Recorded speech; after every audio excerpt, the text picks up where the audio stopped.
इस वक्त पूरे देश में राजनीतिक माहौल छाया हुआ है। भारत में इलेक्शंस को किसी त्योहार से कम नहीं माना जाता। जहां इस वक्त कई पार्टी अपने उम्मीदवारों को उतार कर जीतने के हर संभव प्रयास में लगी हुई है, तो वहीं दूसरी ओर हिंदी सिनेमा के कई बड़े कलाकार भी इस बार पॉलिटिक्स में आकर अपनी किस्मत आजमा रहे हैं। भारत में राजनीति फिल्मी सितारों को शुरू से ही अट्रैक्ट करती रही है। आज की इस कहानी में हम आपको बताने जा रहे हैं आखिर राजनीति में फिल्मी सितारों के आने की शुरुआत कहां से हुई और किसने उन्हें पॉलिटिक्स में आने के लिए इंस्पायर किया।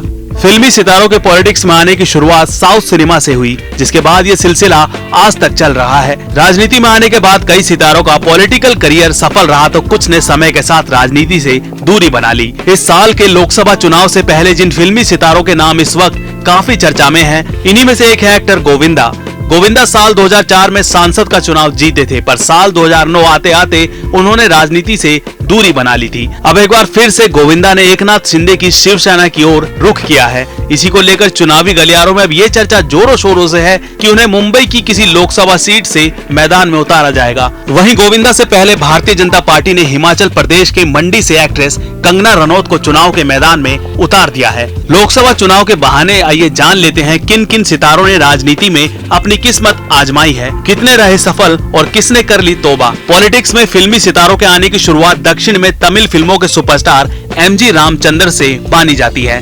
फिल्मों में तो उनका अभिनय लोगों को पसंद ही आता था, लेकिन जब राजनीति में एमजी रामचंद्रन ने एंट्री की तो देखते ही देखते मुख्यमंत्री की कुर्सी तक पहुंच गए और एक लंबी पारी खेली। इसी तरह साउथ की 300 से ज्यादा फिल्मों में काम कर चुके एनटी रामाराव ने राजनीति में लंबी पारी खेली थी। एनटी रामाराव ने साल 1982 में तेलुगु देशम पार्टी की स्थापना की थी। इसके बाद वे आंध्र प्रदेश के 10वें मुख्यमंत्री भी बने थे। साल 1983 से लेकर साल 1994 के बीच वह 3 बार मुख्यमंत्री रहे। इन दो नामों के बाद साउथ सिनेमा के एक और बड़े स्टार का नाम राजनीति में आने के लिए जाना जाता है और वो नाम है जयललिता। साल 1977 में तमिलनाडु के तत्कालीन मुख्यमंत्री रहे एमजी रामचंद्रन जयललिता को राजनीति में लाए थे। पॉलिटिक्स में एंट्री करने के बाद जयललिता ने फिर पीछे मुड़कर नहीं देखा। साल 1991 की 24 जून को वह पहली बार मुख्यमंत्री बनी थी। इसी को आगे बढ़ाते हुए उन्होंने 6 बार ये शपथ ली थी। साउथ फिल्मों के ही पॉपुलर एक्टर चिरंजीवी ने भी फिल्मों के अलावा राजनीति में भी हाथ आजमाया था। तमिल फिल्मों के सुपरस्टार विजयकांत हो या फिर स्क्रिप्ट राइटर करुणानिधि, सबने राजनीति में मुकाम हासिल किया था। दक्षिण में भगवान के रूप में पूजे जाने वाले रजनीकांत ने साल 2017 में राजनीति में कदम रखा, पर उनका यह सफर महज 26 दिनों में ही खत्म हो गया था। अपनी बनाई पार्टी भी उन्होंने साल 2021 में भंग कर दी थी। इसके अलावा अभिनेता कमल हासन ने साल 2018 में मक्कल निधि मय्यम नाम से राजनीतिक पार्टी बनाई थी। साउथ के स्टार पवन कल्याण, सुरेश गोपी भी राजनीति में अपनी किस्मत आजमा चुके हैं। सुपरस्टार थलापति विजय ने हाल ही में राजनीतिक पार्टी तमिजगा वेत्री कड़गम की स्थापना की है। वहीं बात अगर बॉलीवुड के राजनीति में इंटरेस्ट लेने की करें तो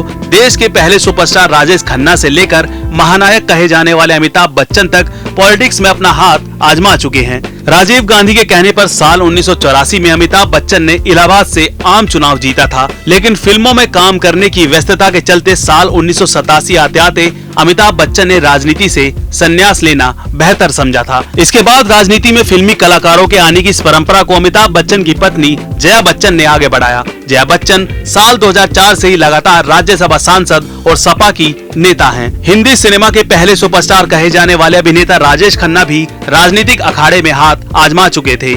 साल 1991 के लोकसभा चुनाव में राजेश खन्ना सीधे लाल कृष्ण आडवाणी के खिलाफ चुनाव लड़े थे। भले ही उन्हें इस मुकाबले में हार मिली थी, लेकिन साल 1992 में उन्होंने उसी दिल्ली सीट से कांग्रेस के टिकट पर उपचुनाव जीत लिया था। उस दौरान उनके सामने अभिनेता शत्रुघ्न सिन्हा बीजेपी के उम्मीदवार के तौर पर सामने थे। शत्रुघ्न सिन्हा 33 सालों से राजनीति में सक्रिय हैं और फिलहाल पश्चिम बंगाल की आसनोल सीट से टीएमसी के टिकट पर लड़कर संसद पहुंचे। इसके अलावा अभिनेता धर्मेंद्र ने भी साल 2004 में राजस्थान की बीकानेर सीट से बीजेपी के टिकट पर लोकसभा चुनाव जीता था, लेकिन इसके बाद उन्होंने कोई चुनाव नहीं लड़ा। धर्मेंद्र ने साल 2008 में ही राजनीति छोड़ दी थी। इस क्रम को उनके बेटे सनी देओल ने आगे बढ़ाते हुए साल 2019 में बीजेपी का ही टिकट पर पंजाब की गुरदासपुर लोकसभा सीट जीती थी, लेकिन अब उन्हें राजनीति में ज्यादा सक्रिय नहीं देखा जाता है। लेकिन धर्मेंद्र की दूसरी पत्नी और एक्ट्रेस हेमा मालिनी लंबे वक्त से राजनीति में एक्टिव हैं और मथुरा की सांसद हेमा मालिनी इस बार भी चुनावी मैदान में हैं। फिल्मों के बाद पॉलिटिक्स में भी अभिनेता विनोद खन्ना ने लंबी पारी खेली। साल 1997 में बीजेपी से जुड़ने के बाद वे गुरदासपुर से सांसद बने। इसके बाद साल 2002 के जुलाई महीने में केंद्र में संस्कृति और पर्यटन मंत्री बने। इसी क्रम को आगे बढ़ाते हुए साल 2003 में वे विदेश राज्य मंत्री बने। इस बार बीजेपी ने उनकी पत्नी कविता खन्ना को गुरदासपुर से टिकट देने का प्रस्ताव रखा है। वहीं कांग्रेस पार्टी की ओर से उत्तर प्रदेश के बड़े नेताओं में अभिनेता राज बब्बर का नाम लिया जाता है। वे 2 बार राज्यसभा और 3 बार लोकसभा सांसद रहे हैं। एक्ट्रेस जया प्रदा ने भी फिल्मों में काम करने के बाद एनटी रामाराव की पार्टी तेलुगु देशम से राजनीति में कदम रखा था। फिर वह उत्तर भारत की राजनीति में सपा के जरिए नजर आईं। इसके बाद साल 2019 में वे बीजेपी में शामिल हो गई थी। बॉलीवुड इंडस्ट्री के बड़े अभिनेता सुनील दत्त भी राजनीति में अपना वर्चस्व लहराते हुए नजर आए थे। सुनील दत्त और राजीव गांधी में गहरी दोस्ती थी, ये बात उस दौरान सभी जानते थे। राजीव गांधी के कहने पर ही सुनील दत्त राजनीति में आए थे। इसके बाद वे 5 बार सांसद चुने गए। इतना ही नहीं, साल 2004 में उन्हें केंद्र में युवा और खेल मंत्रालय का मंत्री भी बनाया गया था। बॉलीवुड और साउथ सिनेमा के बाद भोजपुरी फिल्मों के भी कई बड़े नाम राजनीति में एंट्री ले चुके हैं।